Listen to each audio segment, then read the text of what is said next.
Olá, meus queridos do programa Foro de Moscou. Mais uma edição aí pós-carnaval. A gente não deixou nossa audiência órfã, Bruno. Oferecemos aí 3 programas especiais que estão aqui, não viu, pode acessar aí no nosso canal e ver lá as entrevistas que fizemos com o Rafael Duarte, com o Micael Bandeira e com a Natália Bonavides. E a gente voltou do carnaval em clima de tentativa de golpe, de novas ameaças às instituições democráticas aqui no nosso país, Bruno. E para isso, vamos saber se o presidente Bolsonaro cometeu ou não crime de responsabilidade. Estamos aqui com 2 especialistas no assunto, que é o Olavo Hamilton e o Humberto Fernandes. Mas antes de passar a bola para eles, eu queria já que você falasse um pouco, Bruno, como foi seu carnaval e desejar um bom dia, boa tarde e boa noite. Bom dia, boa tarde, boa noite ao pessoal que está assistindo no YouTube, que vai acompanhar pelo Spotify, aos nossos convidados. Pedir que você se inscreva no canal. Se gostou, dedinho para cima. Se não gostou, dedinho para baixo. Ative o sininho também, que é fundamental para você ver a atualização do programa Foro de Moscou. E sua inscrição é primordial para que a gente possa, em breve, fazer o programa ao vivo, que vai ser muito mais legal, muito mais interativo. E a gente tem que atingir 2 metas para poder o YouTube liberar o programa ao vivo. Uma, chegar a 1.000 inscritos. A gente tá com 301 inscritos, precisamos chegar a 1.000. Essa é a primeira meta. A segunda depende aqui de mim e de William, que é produzir 4.000 horas de conteúdo em um ano. Então, são esses 2 requisitos que a gente vai fazer. E, na próxima segunda, a gente vai anunciar alguns livros para sortear para vocês, para ver se vocês se empolgam mais rápido para a gente chegar a 1.000 inscritos, que é difícil, viu? Muito difícil chegar a 1.000 inscritos. Sobre a questão do vídeo, eu estava no carnaval lá em Recife, fiquei ali entre Recife e Olinda, e acordei. Minha esposa gosta de ter que sair bem direitinha, bem descansada, para poder aguentar a folia. Ela não aguenta o pique todo. Enquanto eu estava esperando ela ficar disposta para sair, eu fui olhar, dar uma rápida olhada no noticiário, você sabe, né? Jornalista, mesmo no carnaval, não se desliga totalmente do mundo. E eu tive um susto quando eu vi Vera Magalhães bombando nos trends do Twitter. Aí, quando eu fui olhar, a galera estava acusando ela de fake. E eu fui procurar o que ela escreveu. E aí eu vi o vídeo. Olha, não é normal, em nenhuma democracia, presidente da República, primeiro-ministro, ou primeiro-ministro, dependendo do sistema de governo, chamar o povo para fazer esse tipo de manifestação. E é tudo num cenário em que o presidente da República está em conflito com o Congresso. Porque o presidente não aceita o orçamento impositivo, as emendas impositivas, perdão, em nível de emendas de bancada, porque nós temos 2 tipos de emendas. Nós temos a emenda de bancada, que os parlamentares se reúnem, os senadores, deputados de cada estado, e eles definem as emendas que vão vir via bancada. Geralmente, aqui no Rio Grande do Norte, como só tem 8 deputados, a galera consegue chegar num consenso. Imagina, deve ser mais complicado em estados que tem mais de 50 deputados, como São Paulo, por exemplo. Então, elas se tornaram agora impositivas. E isso gerou uma confusão muito grande, porque estava chegando ao ponto do ministro procurar o relator do orçamento, na comissão mista, que o orçamento ele tramita nas comissões mistas, né, no Congresso, que é a união da Câmara e do Senado, o ministro procurar para pedir ajuda ao relator em relação essa questão das emendas. E tem as emendas individuais que já são impositivas desde o governo de Dilma. A briga todinha é por causa disso. Oi, eu estou vendo que o Olavo caiu. Mas não, ele tá retomando, a imagem que está sumindo, mas ele está retomando. Mas vamos passar, antes de a gente esmiuçar melhor isso que você está falando, vamos logo apresentar nossos convidados, né, o Olavo e o Humberto. advogados, especialistas, juristas de altíssimo nível, professores da universidade e conhecedores da situação política que nós estamos vivendo e, ao mesmo tempo, fazer uma relação com o direito. Então, antes de mais nada, bom dia, boa tarde, boa noite para Humberto e para Olavo. Eu vou começar pelo Humberto, logo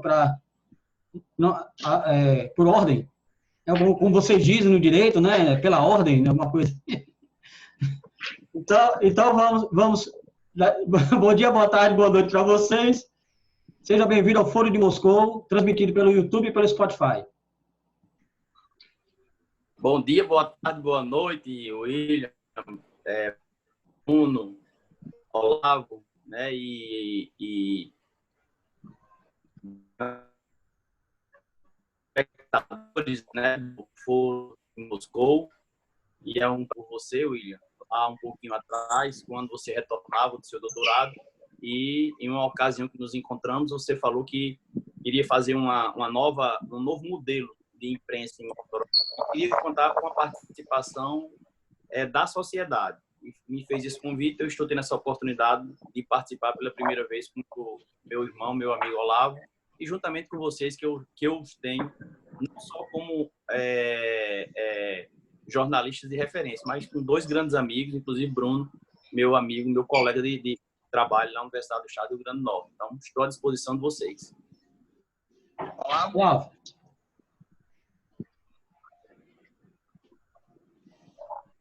Acho que o Olavo não está ouvindo. O Humberto foi de camisa do Flamengo para tirar onda com minha cara, né?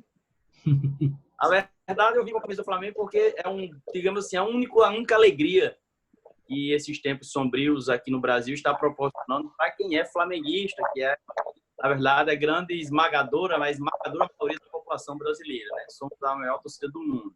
Então, estou aqui, ainda estou em ritmo de carnaval, estou ainda em Vitória, né? Onde eu vim para o carnaval com parte da minha família. E estou aqui, olha, ostentando aqui o manto sagrado, onde nós nos tornamos campeões da Recopa, em cima do Del Valle, lá do Equador. Então, a ideia é, pelo menos, homenagear esse momento de alegria, de bálsamo, né? Diante de tanta complicação na sociedade brasileira hoje. Um momento extremamente delicado que a gente vai conversar daqui a pouco. Olavo, boa tarde. Bom dia, boa tarde, boa noite, né?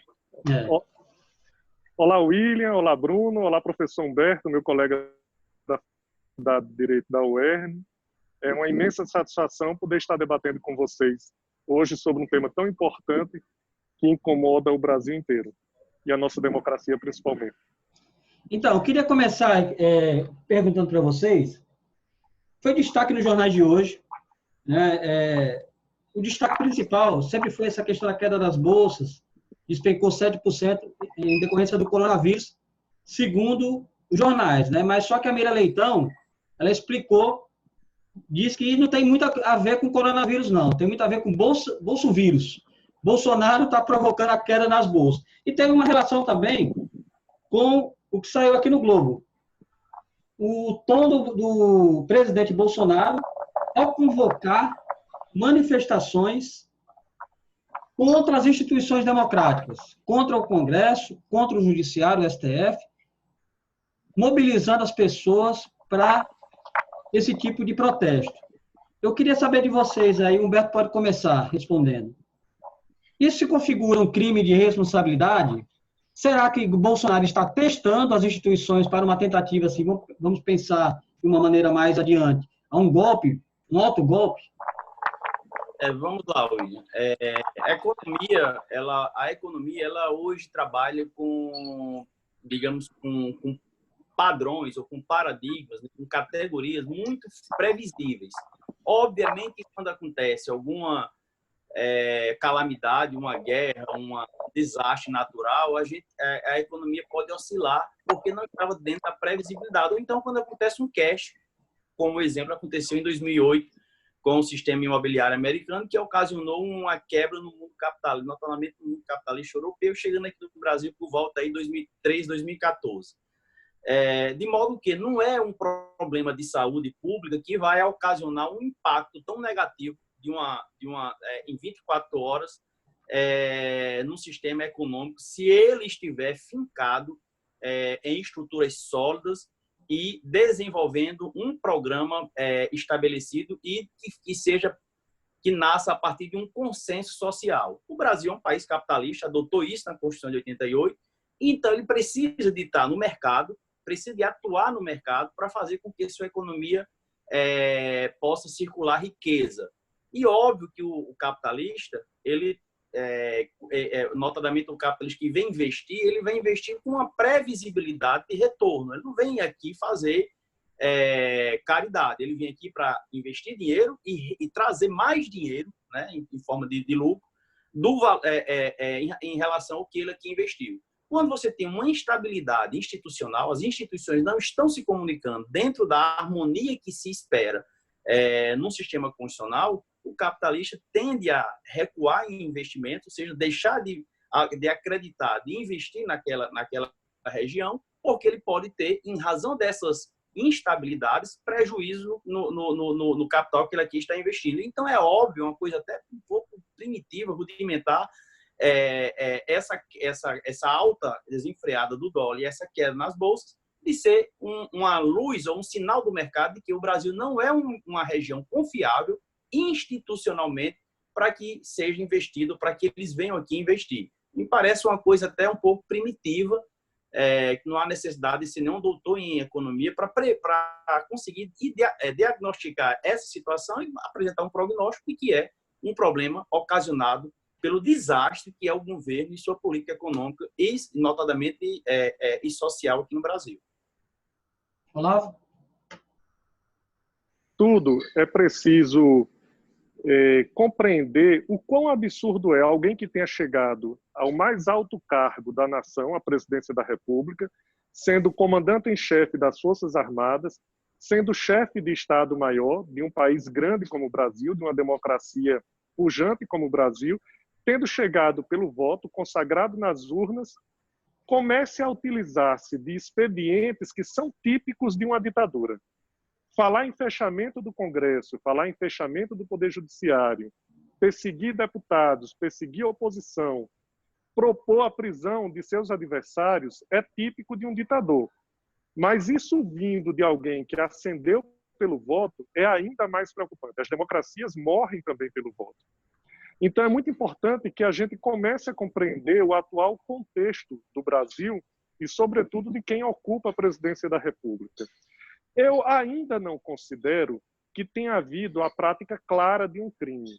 Isso porque a convocação que o Bolsonaro fez, ele próprio fez questão de esclarecer isso, ele fez a alguns amigos, algumas pessoas mais chegadas em um grupo muito restrito de WhatsApp. Inclusive, ele apenas repassa um vídeo. Isso é um absurdo. Isso chega a ser indigno para a democracia, principalmente porque vem da presidência da República. Eu compreendo isso como tendo sido possível somente por alguém que tenha alguma espécie de retardo mental, de uma idiotice crônica, que talvez seja o caso do presidente da República, mas eu ainda não consigo compreender o fato como sendo um crime. Porque para que seja crime, esse fato ele tem que ser efetivamente propenso, voltado a atentar contra o Congresso Nacional, a atentar contra a Constituição. Na minha opinião, não existe aí a necessária potencialidade para isso. Outra coisa que seria também problemática é o fato de que fica difícil provar o dolo específico desse atentado, que Bolsonaro, ao transmitir um vídeo para um determinado grupo de pessoas que lhe são mais próximas, teria agido efetivamente no sentido de querer atentar contra a democracia, de querer atentar contra o Congresso. Agora, o fato de não ser crime e, por isso mesmo, não gerar possibilidade de impeachment, não significa dizer que esse fato seja menos grave. Nós temos que acompanhar com muito cuidado, com muita atenção, tudo o que está acontecendo, porque talvez isso seja os primeiros passos para algo muito mais grave, muito mais concreto, que venha efetivamente a abalar a nossa democracia. Bruno? Eu vejo a questão por outra ótica. É claro que vocês são juristas renomados aqui no nosso estado, mas eu vejo pela ótica política. Bolsonaro sabe que ele tem um eleitorado fiel a ele, em torno aí de 30% da população. Essa galera tá com ele para o que der e vier, pelo menos em tese. Então, ele sabe que tem uma massa que ele, se ele chamar para a rua, ela vai. E ele aposta nesse segmento da sociedade para emparedar o Congresso. Não deixa de ser uma estratégia autoritária. Afinal de contas, nós estamos numa democracia representativa. Ele tenta burlar a regra democrática de ter que negociar com o Congresso através de manifestações para pressionar. Veja, aqui a governadora Fátima Bezerra, ela fez a questão do PROAD. Ninguém, em sã consciência, acha ruim um programa de estímulo ao desenvolvimento industrial. Só que ela fez de uma forma equivocada.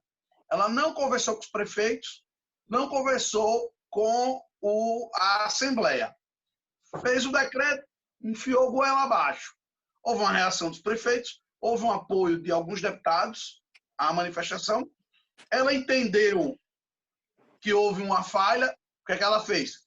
Freio de arrumação. Recuou, negociou com os prefeitos um acordo, negociou com os deputados a questão da tramitação, e o PROAD, no final de 2019, foi salvo, graças a um acordo. Ela negociou um acordo. Bolsonaro foi eleito com um discurso autoritário que tratava de negociação com o parlamento como algo indigno, como a criminalização da política, para resumir. E ele quer se manter coerente. Então, ele fica mobilizando a base dele o tempo todo, porque ele não quer negociar a questão do orçamento impositivo, das emendas impositivas, perdão. Ele não quer negociar a questão da emenda impositiva. Ele está tentando emparedar o Congresso com essa manifestação do dia 15 de maio. Sabe que deputado, que político tem medo de rua, mas eu não vislumbro ainda que com isso ele esteja planejando um golpe. E eu vou explicar por quê. O Brasil ele chegou num nível de desenvolvimento econômico em que as democracias não permitem golpes.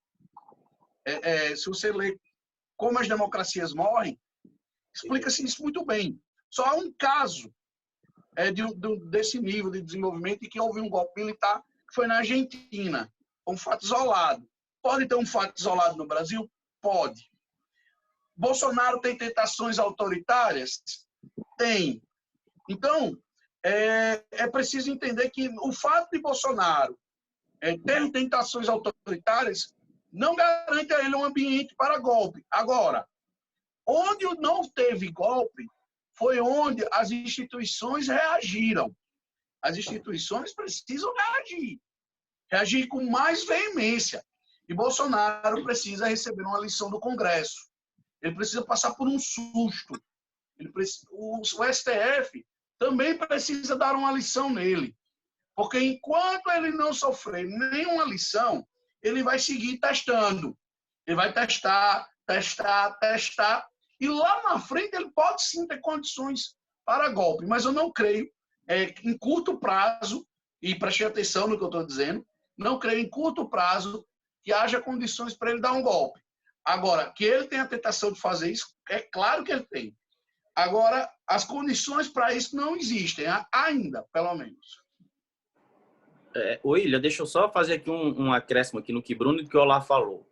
O impeachment ele não é exclusivo do presidente. Existem outras autoridades, inclusive ministros, que podem ser submetidos ao impeachment.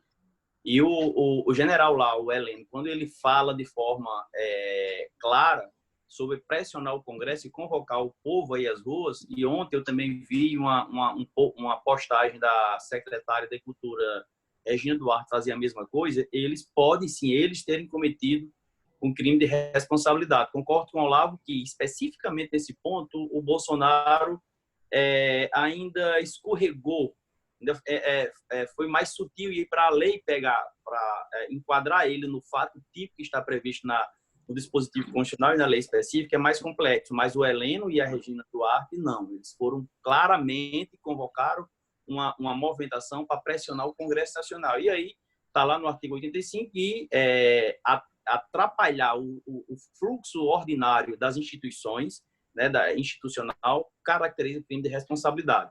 O Bolsonaro vem cometendo crime de responsabilidade em outros atos, em outras ações, em outras condutas, não especificamente nessa, mas também me chama a atenção, Bruno, é o fato da militarização do governo, a hierarquização dos civis estarem todas abaixo dos militares. Isso me preocupa demasiadamente dentro de uma estrutura em que o presidente da República se apresenta como autoritário, como o cafajestão, me permitam essa expressão, tradicional de tratar o poder, tratar a coisa pública como se fosse propriedade privada dele e ele está lá com um chicote. É só para fazer esse complemento. Isso aí, Humberto. Eu vou até compartilhar um artigo aqui do Bernardo Melo Franco, que tem a ver com o que você colocou, Humberto. Não só essa questão da militarização cheira muito a golpe, né? A gente sabe quando há uma estruturação de um presidente e onde as nações onde começa a privilegiar militares e os militares acabam agindo de forma bastante truculenta em ações de golpe, justamente porque eles têm as armas e não enquanto que a Justiça, o Supremo, o Legislativo só tem a caneta e um papel e isso não enfrenta armas, então a força do Exército acaba pesando muito em golpes. Mas eu queria compartilhar aqui esse texto aqui do Bernardo Melo Franco, que ele fala exatamente nas tentativas de Bolsonaro de ficar testando as instituições. Não é a primeira vez que ele faz isso. Né? Aqui ele coloca o seguinte, o Bernardo Melo Franco diz o seguinte: não é a primeira vez que Bolsonaro usa o peso do cargo para atacar abertamente as instituições. Em maio de 2019, ele endossou um texto que o apresentava como refém de conchavos. 5 meses depois, divulgou um vídeo que retratava o Supremo, os partidos políticos e os meios de comunicação como hienas ávidas para devorá-lo. A gente lembra desse vídeo também. E atualmente, nesse vídeo que ele compartilhou no grupo lá de WhatsApp, tem um ponto que diz o seguinte, que o Brasil é nosso, não dos políticos de sempre. Ele é o político de sempre. Ele tem há 30 anos e ele colocou os filhos também na política, um é vereador, outro é deputado, outro é senador. Quer dizer, ele não é um bom exemplo para se colocar contra os políticos de sempre. Mas eu queria que vocês falassem um pouco sobre isso. Ele está testando as instituições, ao modo como vocês veem. Ele está fazendo esse teste com a democracia. O Olavo pode começar por aí. Olha, eu sinceramente não acho que Bolsonaro esteja planejando e que esse teste se comporte esteja dentro de um planejamento feito previamente na cabeça dele ou por alguém de seu governo. Eu acredito que ele age muito mais por impulso. Bolsonaro é isso que nós estamos vendo aí. Quando Bolsonaro faz uma piada chula com uma jornalista, quando Bolsonaro agride personalidades, quando Bolsonaro agride as instituições, na minha opinião, ele não planeja isso. Ele simplesmente age por impulso e age sendo Bolsonaro. Foi assim durante a campanha, foi assim durante todo o exercício parlamentar dele e está sendo assim no governo. O que me preocupa é que, em fazendo isso, algo não planejado, por um sujeito que não é conhecido por ser inteligente, não ser hábil politicamente como Bolsonaro. E as coisas continuam dando certo sem que ele tenha nenhum revés a partir dessas manifestações. Alguém no governo, e aí você tem generais de alta patente no governo, esses sim são inteligentes, têm uma carreira brilhante no Exército, não são generais por acaso, é muito difícil se tornar general no Brasil. Pode ser que alguém do governo aproveite esse vácuo de instituições e dê a Bolsonaro ou tenha por si próprio uma ideia, e aí sim, a partir de um planejamento estratégico que seja conducente a golpear a nossa democracia, que por várias vezes já se mostrou muito frágil. É grande no tamanho, mas é frágil em suas bases, né? É frágil em seus pilares. Então, o que me preocupa é isso. Se alguém como Bolsonaro é capaz de colocar em risco a nossa democracia, sendo um sujeito sabidamente desinteligente, sendo um sujeito absolutamente inábil politicamente, inábil de trato social, inábil em tudo na vida, então qualquer pessoa pode fazer. Pois é. Eu não duvido de nada, viu, Olavo? A teoria é muito bom para fundamentar tudo que a gente diz, mas a gente está no Brasil. No Brasil, todos os seus golpes... Desculpa, eu estou usando uma pastilha aqui porque eu estou com problema de garganta. No Brasil, os golpes sempre foram dados por militares. A proclamação da República foi um golpe militar. 30, que chamam de Revolução, foi um golpe, patrocinado pelos militares, tendo Vargas à frente, mas sustentado pelos militares. Estado Novo, em 37, foi outro golpe militar. A derrubada de Vargas em 45, mais outro golpe militar. Suicídio de Vargas foi para evitar outro golpe militar. 64, golpe militar. Então, sempre são golpes de Estado patrocinados por militares. Eu não consigo enxergar ainda alguém no governo Bolsonaro que possa se aproveitar desse vácuo que Olavo falou. Não enxergo ainda alguém com esse olhar de ocupar um vácuo. Agora, que o presidente é extremamente desqualificado para o cargo, que ele não tem um pingo de respeito pelas instituições, isso é claro. E ele vai seguir aí fazendo o que ele quer. O mercado financeiro, ele é amoral. Aí vem com um papo que caiu por causa de um caso de coronavírus. O mercado, a Bolsa de São Paulo despencar por isso. Então, assim, a imprensa precisa também de um choque de realidade. A imprensa está se curvando ao bolsonarismo. Poucos nomes estão reagindo. Quem reage é perseguido, é intimidado por uma série de robôs do Twitter. Se você é agredido, quando você vai olhar, eu mesmo, já vez por outro, sou agredido por algum robô. Aí eu vou lá olhar, aí é um negócio sem sentido. Aí o cara tem lá 15 seguidores, tudo robô. Bruno, e um detalhe interessante aí, que a Vera Magalhães foi quem denunciou esse caso do Bolsonaro, ela foi atacada, as questões pessoais dela foram colocadas a público também, fizeram uma devassa, uns ataques, um massacre que fizeram a ela do ponto de vista digital. Com relação a golpes, eu concordo que a maior parte dos golpes no Brasil foram militares, mas de 2016 foi um conjunto de coisas. Né? A Dilma foi derrubada sem crime de responsabilidade, e através de um conchavo, né? jurídico, militar, né? Midiático. Teve uma série de fatores que derrubaram uma presidente sem nenhum tipo de crime. Mas eu passo agora para o Humberto. William, só uma observação, mas assim, o que eu chamo a atenção é que Bolsonaro não se compara a um Marechal Deodoro, Bolsonaro não se compara a um Getúlio Vargas, Bolsonaro não se compara a um Castelo Branco, a um Costa e Silva, nem mesmo a um Michel Temer. Bolsonaro é um nada na política que deu certo. Bolsonaro é um sujeito desinteligente, de maltrato. Bolsonaro é um sujeito que está fora do campo político. Então, eu não acredito que ele esteja planejando, pelo menos de uma forma eficiente, um golpe. O que me preocupa mais é isso, o que chama mais atenção é isso. Porque se alguém com a pouca inteligência de Bolsonaro está conseguindo isso, qualquer pessoa pode fazer. É verdade. Há uma necessidade das instituições nacionais começarem a reagir.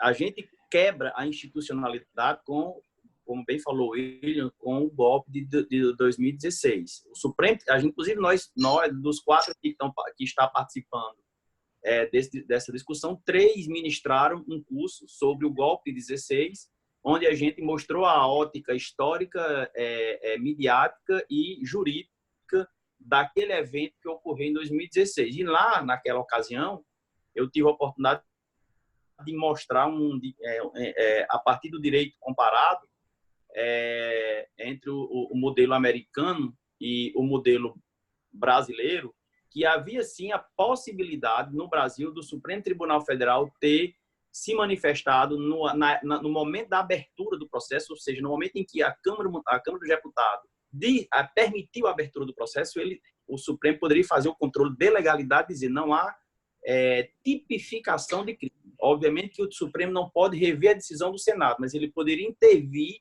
e impedir que a Câmara autorizasse o fluxo processual, porque não havia a tipificação de crime de responsabilidade. Não estava enquadrado. O fato que estava sendo imputado à presidenta Dilma não estava enquadrado dentro da norma legal, né? E aí a gente quebra a institucionalidade porque o processo é viciado, o julgamento é viciado, é um julgamento meramente político, o argumento para o julgamento é muito frágil. Inclusive, a gente se deparou com uma situação anacrônica dentro do mundo jurídico. Eu tenho 15 anos que ensino direito constitucional, todos os livros que eu conheço falavam do rito processual do impeachment, que a pena deveria ser a perda do cargo e a inabilitação por 8 anos para exercício de função pública, e eles simplesmente não aplicaram essa pena na Dilma, numa demonstração clara, inconteste, que não havia crime. Aí, o objetivo era tão somente afastá-la do cargo de presidente da República para que o vice assumisse e implementasse uma agenda econômica que não foi a agenda eleita em 2014. Isso é muito importante se refletir, porque quando eu elejo um candidato, eu elejo uma agenda política que ele apresentou. Um programa social, um programa econômico, um programa de investimento. E o afastamento da presidente Dilma em 2016, ela afasta essa agenda que foi eleita, que foi legitimada em 2014. Então, de lá para cá, nós temos quebras de institucionalidades recorrentes. Não é? O afastamento de um candidato forte de um processo eleitoral com um intuito exclusivo e claro, direcionado de interferir no resultado das eleições. Então, assim, a quebra de institucionalidade está já, digamos, em grau avançado aqui no Brasil. Agora, eu quero só para fazer um ponto aqui final nisso aí. A despeito do Bolsonaro ser desinteligente, como bem falou o Olavo, me causa muito medo essa desinteligência dele, porque, infelizmente, não sei, fora da racionalidade, ele tem um exército de pessoas que estão apoiando ele, que acham bonito, que aplaudem esse tipo de comportamento dele. E eu não sei até que ponto esse apoio que ele ainda tem das ruas pode levá-lo a endurecer o atual quadro. Quando eu falo endurecer, eu falo de ruptura total da institucionalidade no atual quadro. Olha só. Rogo para que Olavo tenha razão. Mas me lembra um pouco, só para finalizar, me lembra um pouco a família dos Borgias, certo? Só que considerando que tanto o Rodrigo quanto o César Borgia eram 2 gênios, mas uma família corrupta, que se embreou no poder pela corrupção e que difunde isso de forma muito rasgada, de forma muito aberta e em tom digamos, de regozijo pela corrupção que eles praticam, né? Pela aliança que eles têm aos milicianos, pela aliança que eles têm ao que há de mais podre na sociedade. Olha só, eu queria que vocês comentassem, inclusive o Bruno também, no editorial da Folha de São Paulo de hoje, intitulado Limites a Bolsonaro, a Folha sugere que talvez o temor de um processo de impeachment possa deter a perigosa aventura, no caso de Bolsonaro. Nessas relações, nessas inter-relações dos poderes, que limite pode ser colocado para que Bolsonaro não prospere, se há algum tipo de intenção, para que não prospere nas suas intenções? Existe pedido de impeachment protocolado na Câmara dos Deputados. A única forma que eu encontro digamos, do Congresso Nacional reagir a essa situação é analisar esse pedido, ou então convocar o presidente para que ele preste esclarecimento perante o Congresso Nacional. Na atual conjectura política, e aí eu queria ouvir também a sua análise, de Bruno e de Olavo, eu não sei se geraria muita resposta ou algum tipo de resposta positiva convocá-lo para que ele preste esclarecimento dessa balbúrdia que ele está produzindo no governo. Mas existem pedidos de impeachment protocolado. A pauta, obviamente, é de Rodrigo Maia, do deputado Rodrigo Maia, do presidente da Câmara. Ele abre ou não, ele dá vazão ou não, ele dá fluxo ou não a esses pedidos protocolados à conveniência dele. E eu acho que o único caminho, ou a única forma do Poder Legislativo afrontá-lo, não no sentido digamos, de forçar um conflito mais aberto, mas de mostrar que ele está dentro de uma estrutura de poder e que se tem um ritual, existe uma liturgia para exercer esse poder. Então, existem essas possibilidades. Olá. Olha, eu acho que todos nós temos que fazer o caminho de volta. O que nós estamos passando hoje é fruto de um judiciário que se avorou a ser político, é fruto também de uma imprensa que passou a ser desejosa demais, que passou a tentar impor os seus desejos de alguns grupos dominantes a partir da força que a imprensa tem. Decorre também da falta de participação popular. Imagine que o povo vai às ruas agora, no dia 15, por convocação de um ministro de Estado, para pedir o fechamento do Congresso, para pedir o fechamento do Supremo, para pedir a prisão de adversários. E nós não temos a maioria da população brasileira saindo às ruas que é contra tudo isso. Então, o povo tem que participar ativamente. E é preciso também resgatar a força da política. Nós temos que dar crença, credibilidade e temos que ter confiança na política. Se existe uma saída, não é pelo Poder Judiciário, não é por qualquer meio autoritário, não é pelo Ministério Público, de jeito nenhum. A saída é pela política. Nós temos que cada vez mais ter um exercício de política. Isso nos níveis mais altos da República, no Congresso Nacional, na Presidência da República, nas instituições que fazem a política, mas também na base popular. Eu não vejo uma outra saída que não seja essa. Ameaçar o presidente Bolsonaro com o processo de impeachment só pode resultar no impeachment, que pode ser que caia na mesma coisa que foi em 2016, um golpe de Estado, né? Isso, para alguns generais, também é interessante, afinal de contas, você tem um general na primeira linha de sucessão, na vice-presidência da República. Então, eu torço muito por duas coisas. Primeiro, que se ache uma saída dentro da política, que todos os que cometeram grandes equívocos em 2016, porque toda essa crise começa lá, né? Aliás, começa um pouco antes, quando o PSDB, um partido de tradição democrática no nosso país, não aceita a derrota do Aécio Neves para a presidenta Dilma, né? E começa de todas as formas, burlar o jogo democrático. É preciso o reconhecimento também, uma meia-culpa da imprensa e de todos os órgãos, do Poder Judiciário, do Ministério Público. Todos nós ocasionamos isso que se chama hoje de era Bolsonaro. A famosa autocrítica, né, Bruno? Pois é, que tem que fazer autocrítica ao PT, que passou por tudo isso e ainda conseguiu ir para o segundo turno. Olha, essa questão do conceito de golpe, vocês vão pela questão jurídica, né? Eu vou pela questão da ciência política. No conceito clássico da ciência política, 2016 não foi golpe. Vocês vão entender o que eu estou dizendo. Não houve uma ruptura clássica. Não houve tanque na rua, deposição de presidente. Não. O que aconteceu? Eles pegaram a regra do sistema e, através dessa regra, tiraram uma presidente impopular que tinha dificuldade de negociar com o Congresso. Pedalada fiscal? Foi para um pedalada fiscal, minha gente, o próprio Temer não deveria nem ter assumido.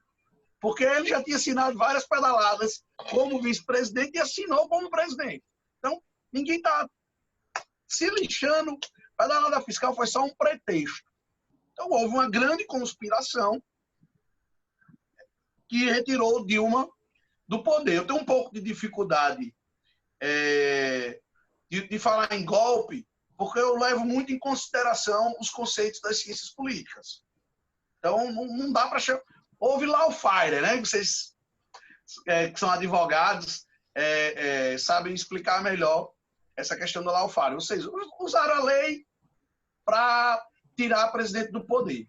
Com relação ao presidente Bolsonaro, eu creio que ele esteja tentando uma mediação da população.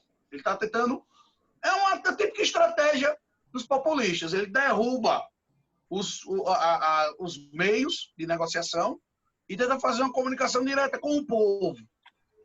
E aí, isso pode parecer muito bonito quando você não tem o devido conhecimento sobre o processo político, sobre o processo democrático. Só que quando você vai para a prática, isso aí derruba as instituições. E ele vai insistir nisso. Ele vai tentar, vai mexer, vai provocar.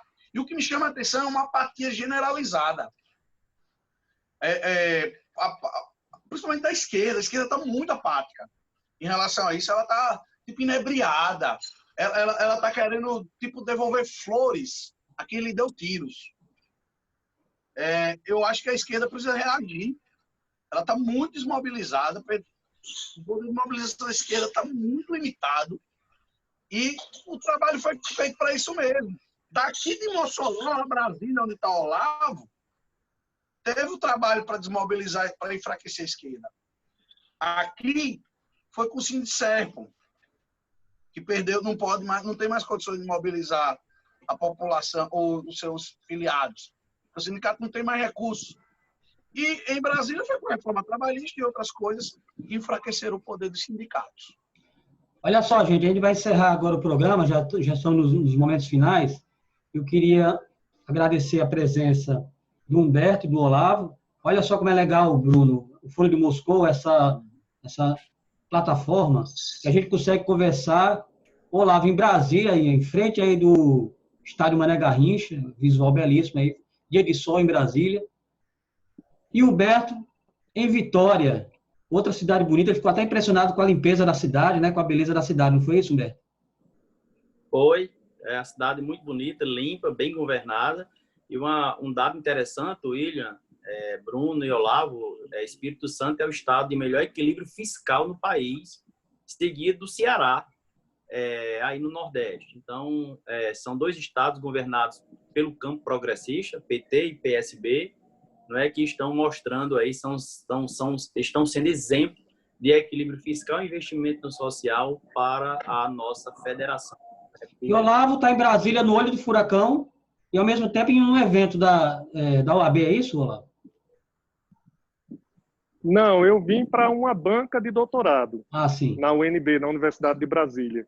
E para mim foi um prazer imenso, mais uma vez, participar desse programa, porque sou um admirador de William, sou um admirador de Bruno Barreto também, pelo jornalismo sério que fazem, pela também preocupação acadêmica que tem, né? Ambos têm uma carreira acadêmica também muito bonita, um é mestre, outro é doutor, e também por participar com o Humberto, né? Humberto que foi o presidente da OAB mais profícuo no tempo da sua gestão, das suas duas gestões, né? Foi conselheiro federal da OAB, então eu, como advogado, eu me sinto muito feliz de participar da discussão com o Humberto. E meu colega, professor de muito tempo da Universidade do Estado do Rio Grande do Norte. Queria agradecer a participação de vocês, muito nos honra. São duas figuras respeitabilíssimas da advocacia local e do Estado também, por que não? Eu fico muito honrado em dividir e trocar ideia com vocês. São meus colegas de UERN, eu sou técnico da nossa amada UERN, e meus amigos fora do ambiente uerniano. E tenho uma admiração muito grande por ambos, aprendo demais toda vez que os entrevisto. E sempre que a gente tiver dúvidas do ponto de vista jurídico, essas questões políticas que sempre está imbricada com o direito, a gente vai convidar vocês para participar, explicar para a gente, esclarecer para a nossa audiência também esses temas polêmicos, como o caso agora do Bolsonaro. Obrigado, Humberto. Obrigado, Olavo. Conto conosco. Valeu.